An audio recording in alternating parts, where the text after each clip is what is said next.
ಒಂದು ಬಾರಿ ಉತ್ತರ ಕರ್ನಾಟಕದ ಪುಟ್ಟ ಹಳ್ಳಿಯೊಂದರಲ್ಲಿ ರಾತ್ರಿ ಎಂಬುದು ಭಯದ ಹೆಸರು. ಜನರು ಹೆದರೋ ಮಾತು, ಅವನ್ ಬರ್ತಾನೆ, ಹಟುಕ ರಾಕ್ಷಸ. ಹಳ್ಳಿ ಜನರು, ಅವನ್ ಕಣ್ಣು ಕೆಂಪು, ಮುಖದಲ್ಲಿ ಮಾನವನ ರೂಪ. ಆದ್ರೆ ಆತನು ರಾತ್ರಿ ಬಂದ್ರೆ ಮಗು ಕಳೆದು ಹೋಗುತ್ತೆ.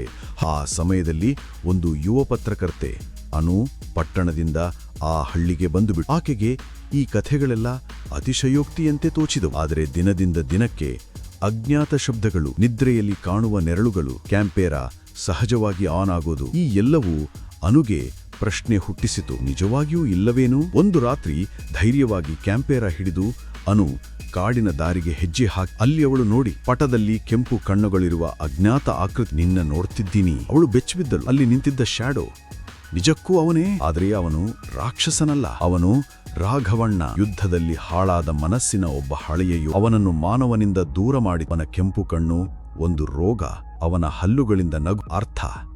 ಅವರು ಬಿಟ್ಟು ನೋಡಿ ಕಟುಕ ರಾಕ್ಷಸ ಎನ್ನಲಾಗಿದ್ದವನು ಮನುಷ್ಯನ ಮೇಲೆ ಅಪನಂಬಿಕೆಯ ಅಂತಿಮವಾಗಿ ಮಕ್ಕಳು ಆತನ ಬಳಿಗೆ ಓಡಿದ್ರು. ಹಣ್ಣು ಕೊಟ್ಟು. ಅವನು ರಾತ್ರಿ ಬರುವವನಲ್ಲ, ಅವನು ಬೆಳಗಿನ ಮನುಷ್ಯ.